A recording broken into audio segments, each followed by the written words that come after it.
Hello, I am Danielle Beckman of Brooklyn Quarter, and you are watching Convos from San Diego Comic-Con. We are at the Coin-Op Game Room, and Convos is brought to you by Brooklyn Quarter and the League of Filmmakers. Thank you so much for watching today.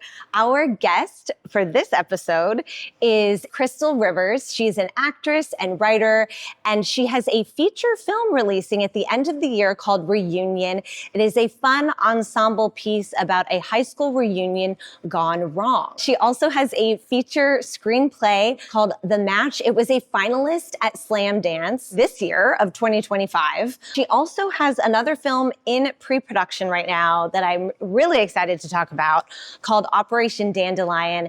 It's about a dystopian future and a neon world that uses medicine as mind control. And it's about a ragtag team of anti-heroes, which feels very appropriate for Comic-Con. So I would like to welcome Crystal Rivers to Combos. Thank you. Thank you so much for having me. This is awesome. I am so glad you're here in this colorful backdrop. You have brought the color as well. Well, thank you. Thank you so much. And we coordinated. We matched. We got the memo. Yep. It was here. Yay. Okay, so this is not your first Comic-Con. No, this is my second Comic-Con. Okay, well, that's kind of almost like your first, but I feel like when you get to your second, you almost feel like a veteran, right? Well, kind of. My first Comic-Con was over 10 years ago, and so it has changed completely. Yes. It feels like it's massive now. It's yes. insanity. It's absolutely bonkers. Have you been on the con floor? Yes.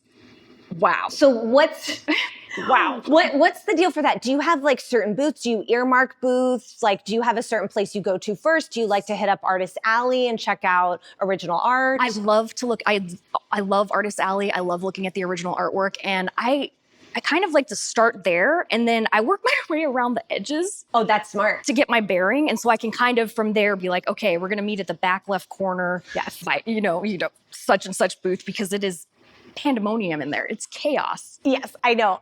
In a lot of the interviews, like the whole theme that is coming up is like, okay, I heard there were people, but I didn't know there were this many people, because I'm actually from San Diego. Oh, wow. I didn't know the city downtown had this sort of infrastructure to support it, but it kind of like changes and blossoms into something new every year. It is really inspiring to see the costumes, and the people come out dressed in these extravagant outfits that they've worked so hard on, It's incredible. And I found out that they have a costume repair for people. Wait, what? Okay, I didn't know this. They have a free costume repair booth. Okay, you heard it here. Yeah. There is a free costume on the floor at On the Comic-Con? floor at Comic-Con. So if something happens, like a snap comes off, Velcro, or it's so sweet, and it's other cosplayers helping cosplayers. I really love it. That's an amazing community. Yeah. I love it. I would love to talk. Okay, so you are an actress, writer, creator. Yes. And I would love to talk about Operation Dandelion, because it is a little bit, I mean, when you have the word hero in a log line, it kind of lends toward the Comic-Con vibe, the adventure type thing. Yeah. So tell me a little bit about the project. So I'm really excited about this project because I was brought on as the writer, and for me that was just like, oh yes, this is fantastic, and it's got a great collaborative team behind it, and we're actually making it into a graphic novel. That is amazing. As like the pitch, because it fits this. I mean, it totally fits this realm. It's about people that live in the underworld that are making their way up to the neon realm. I can't say too much about it. You can't. But it's really a crazy future that we're world building, and I'm really excited because there's going to be so many levels to it that can expand into different movies and spin-offs and things. Yes. So. Okay, so we have writers and directors and people that are newer to the business watch this as well. So you're starting with a screenplay, right? A script. And then from there, people have seen the potential for a graphic novel, or what came first? So the screenplay is actually what came first, and then the potential for the graphic novel came from that. And so, which was really exciting to see the artwork and the things that have been put into these characters that I've been building has been incredible, because we just started our Instagram account. Do you have the film cast yet? No, Okay, not yet. so with casting, I would love to talk about specifically casting disabled actors. And I will say that Crystal and I met at Holly Short's monthly film festival. I had a short screening there, and there were a lot of the Easter Seals Disability Challenge films that were screening in my same block, and that was how we met. Yeah. And yeah, I would really like to talk about that, because I'm wondering in your casting if that's in mind. Or, oh, absolutely. Yeah. And same in my writing, because what it is 25% of the population is living with a disability, whether it's visible or invisible. And only 2% of casting goes to performers with disabilities, but 50% of that is played by able-bodied performers. So it's not really going to the people in the wheelchair. They just have a wheelchair as a prop, and they have an able-bodied performer use it. So for me, authentic casting is very important, because it's a lived experience that I didn't even, I mean, 2019, I became disabled, and it can happen to anyone at any time. So it's kind of like I had to learn. I wasn't exposed to disability at all. Wow. I thought I had to quit acting. I'd retired, and then fortunately I booked a commercial with Jonah Hill directing it, and he gave me the encouragement I needed to keep going. And was like, shout out to people like Jonah Hill. I know, they're like, don't let anything stop you. And yeah, he got me reactivated and back into the industry when all of this happened. And then seeing roles where you can only be the victim, or things like that, it just got me to this place where it was soul crushing. So I started writing my own projects, and I make sure that the population is reflected in the screenplays, and it's doing well in festivals. So yes, it's working. Yeah. I'm like a new fan of this project. I'm so excited to hear about it.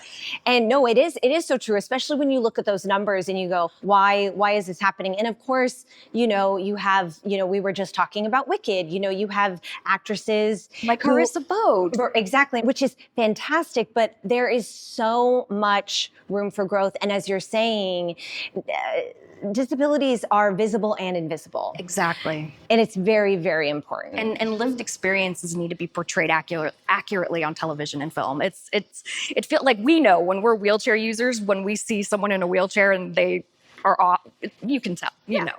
Yeah. You can tell. Well, the word authentic, you said that word, and I'm kind of latching onto that, because it feels like, the audience can read a phony. Yes, exactly. And authenticity in its truest form is why we tune into things. Right? Because you want to see yourself reflected in the characters. Oh. And unless you've dealt with these things, it's hard to imagine what someone is going through, or what, like, the simple little things that are a little bit more difficult now with a disability than. Absolutely. And you know what? There's also a difference too in, of course, yes, like I've said, there's representation now coming down the line. Hopefully some people are doing better. The UK is doing great. They have 14% casting disabilities, and they've been ahead for decades. Okay. And the new Doctor Who has a fantastic actress in a wheelchair. And, we see like Ali Stoker, and we see like these actresses that are finally getting their television time and their due. They've paid their dues in theater for so long. It's great to see them working. Yes. And she's a Tony winner. Yes. Oh, yeah. Yeah. Incredible. I did not get to see that Oklahoma on Broadway. I was so sad. I know, me neither. It's okay. And we got to get to New York more. I know. It's so important to have people to look up to as well, though, as like wheelchair users. And we're out there. You might not see us because there's no parking, or the sidewalks are broken and it's a struggle to get somewhere, but seriously. We're out there. Well, I would like to talk about your film Reunion, which is coming out at the end of the year. This feature film, what was it like working on that? Oh my gosh, it was incredible. John Kim was a first-time director and writer, and he had such an incredible cast. I played Kelly Garner's best friend from Lars and the Real Girl, if you remember. She was so good in that. And then it's also got Ryan Hansen, Jake Choi, Madeline Zima, just incredible actors. And he was so respectful and just incredible. He let us improvise on set. Oh, so we would do one take through, and then it was ours to play with, which is like the best when you've got an ensemble cast that large of actors. And it's a it's a comedy. Yeah, it felt like a comedy when I was reading about it. Yeah, so. Anything with Ryan Hansen, is going to be funny. When were you on set for that?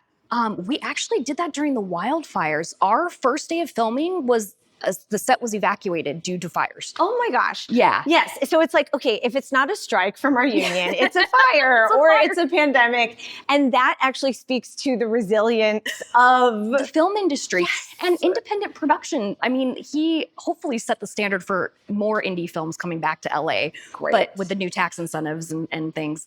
But having a place to go to when all of LA is burning to the ground was really nice. We became it was like a summer camp of family members. We were working every day in the same location, about 3 weeks. And it was nice to have somewhere to go and be able to survive it together, I guess. That's really, really lovely. And speaking to the indie film of it all, one location. One location. That's how to make an indie film. That's how you do it. You pick one location, get some incredible actors together. That's so neat. And that's like a nice little stability to have, to be on the same location, same set every day. I mean, we didn't even go to trailers. We hung out together in a circle and played video games. We had our VR headsets on and we're doing band games. And oh my gosh, I love that. Yeah, it was so much fun. And that kind of stuff, once again, contributes to authenticity and shows up on screen. Well, and that was the thing when he cast me in the role. There's nothing about my disability in the script. There was I happened to go to a table read just to volunteer. Yeah. And they were like, yeah, that's she's the character. Yes. And that was that. It wasn't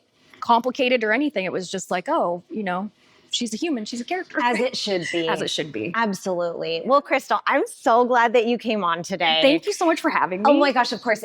Meeting you so briefly, maybe I guess it was about a year ago at this point. Yeah. That was so meant to be. Oh, huge shout out to Nick Novicki and the Easter Seals Disability Film Challenge as well, because what Nick does for our community is I can't say enough. Nick is incredible. He's been running that challenge for over 10 years now. A long time. And it's given incredible opportunities to so many of us. Yes. I mean, absolute rock star. Yeah. I felt meeting him, I was like, I'm nervous. I know. Nick is so cool. And he's the nicest person in the world too. I know. And just business mind. I feel like a visionary too. Yes. Oh, absolutely. Yeah. Yeah. Really, really awesome. Well, how can people find you? Do you have do you prefer Instagram handle? Do you have a website? I think Instagram is always the easiest way to find me at Crystal_Rivers_. And then Operation Dandelion we just launched it on Instagram. So we'd love to get followers there. I can't wait to see it. Oh, wow, this is so exciting. Well, have a beautiful rest of your con. Thank you. Yes, and we'll have you back. Awesome. I'm excited. Awesome. I'm gonna go get some cosplay gear on. Okay. Yes. Stay tuned for that. And did I hear you're playing a famous bat? I will be playing a famous bat. Okay, great. And then I'll be playing a character from a show on Amazon. Oh, good. Unnamed? The Boys? Oh, yeah, we can talk about that. We can talk about That's The Boys? cool. Oh my gosh, yes, Starlight. I'm really excited to do it. Cool. Yeah. That's really fun. I know, we're like, and beep, copyright. No, that's fine. We can talk about characters. Oh, awesome. That's fun. I am stoked to see those photos, actually. Yeah. I love the blonde wigs. Well, thank you so much for being here. Thanks for having me. Yes, this is so great. And thank you for watching this episode of Convos with me, Danielle Beckman, and Crystal Rivers. Thank you so much for tuning in.